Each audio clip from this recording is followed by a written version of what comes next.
Sushi, go spin some dim sum. No, spin some for dim sum. This is a game that my family and I, my kids and I, tried at Gen Con 2023. We loved it. It was an instant buy. And then, well, we've been busy, so actually it was until now, November, before we got to play it again. And guess what? We loved it again. So, big spoiler there.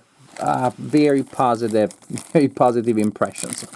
And, I liked every other Sushi Go game that I played in the past, so that was going to be maybe predictable, but I'm happy when, I predict I'm going to like a game, and I like it. So, it's, again, the idea is that you're going to be collecting cards representing parts of a sushi-based meal, and you're gonna score different sets of cards at the end of the game. Super simple, super quick. You're gonna collect exactly 12 cards. So the number of cards that you collect also represents the timer for the game, and then the game is over, and then you score points. So you're gonna set up this wheel here with these cards that you're gonna shuffle and divide into six stacks. They go face up, and they need to be approximately not exactly the same. Then you're gonna give each player 4 chopstick tokens, and each player is gonna get a plate. The purpose of the plate is simply to mark exactly where you are and which plate on the wheel you're facing. So for example, I'm facing that one, and I know that that player is exactly facing that one. When it is your turn, you'll take a card and you'll place it somewhere around your player rate. See, there are 12 slots, so that also is a reminder of the timer of the game.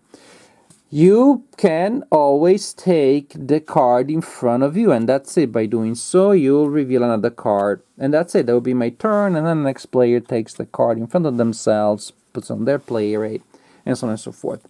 You can also choose to spin.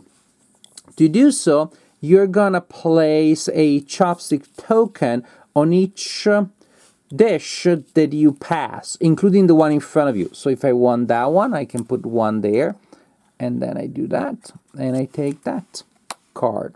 If I wanted that one right now, well, I need to do that, and then that, and I can take that one. When I take the card with the bun, I also take the bun. So adorable. From wherever it is, which may be in the middle of the table or may belong to another player. Sorry, maybe you should have eaten it a little faster before I took it from you.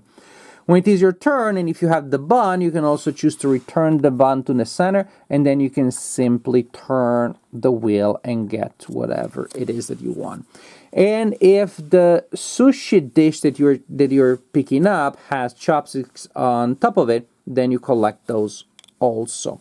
So it's a good idea to keep some chopsticks if you can, but also maybe at a time where you really need to invest to get something super important to complete a set. Speaking of those sets, you got the sesame balls that are reliable. They score some points, but not much, but then each is worth some points. Dumpling, worth 4 points for a set of 2. Egg tart, you have this escalating system. Ideally, you want 5. That's when they score a lot. Shrimp dumpling, 7 points for a set of 3. And shumai, 12 points for a set of 4. See, these start becoming big investments because 3 or 4, when you only have 12 total, and they may not show up at all. They may show up, somebody else takes them. You may not have enough chopsticks to get to them. That's a bit of a gambling to commit to those. Turnip cake, 2 points each if you have an odd number. That is really neat, because if you decide to invest on this little engine here, you really need to keep some chopsticks, because the other players will probably notice what you're doing. They'll try to get you stuck with one of these guys in front of you at the end of the game when you have no chopsticks, to make sure that you're forced to take it and your odd number becomes even. So maybe instead of 6 points because you have 3 of those, you score 0 because you got You got a 4 instead. Steam bun, we already saw that the power of the bun is to spin the wheel. Also, 3 points for the player with the most and -3 for the player or players with the fewest. 2 chopsticks that you still have. Each 2 is worth a point. Not really what's going to win you the game. And this is important. The special plate is basically an objective card, meaning you collect the card and then you score 4 points if you have all the corresponding cards at the end. Again, very tough to do unless you just so happen to maybe already have some in front of you because you just had them, or you take one early on and you commit to that, which of course means that the players are going to see that and going to try to get in your way.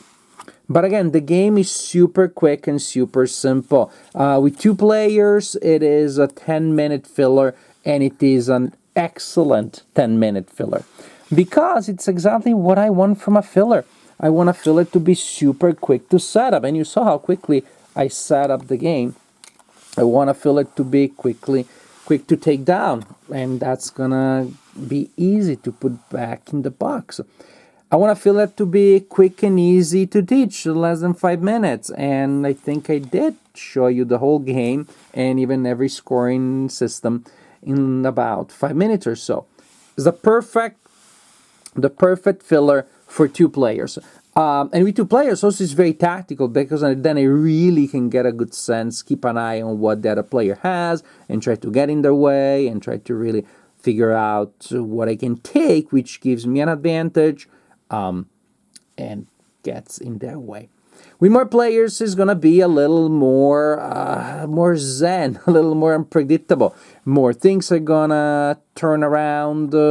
Cards are gonna change, so you won't be able to plan quite as much. You'll become a lot more about reacting to whatever is available when the game goes back to you, and so there's gonna be more of a random element there, and completing these objectives may become a little trickier, and also figuring out how to directly and actively oppose the opponent also will become a little trickier.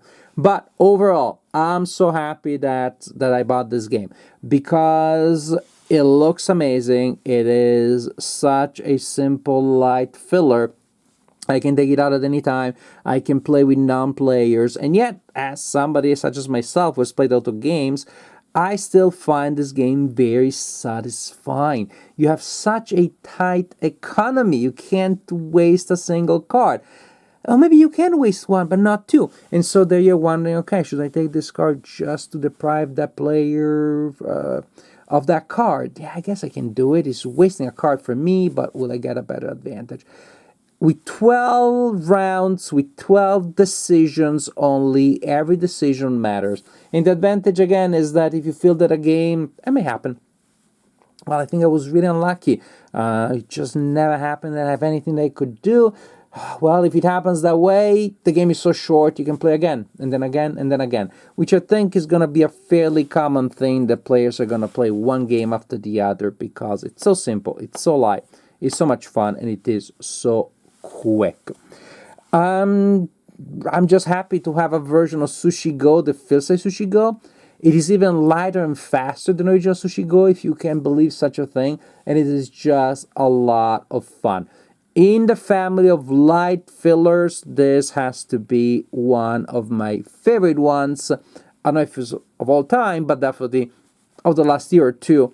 This game I like very much. Such an excellent filler and such amazing production.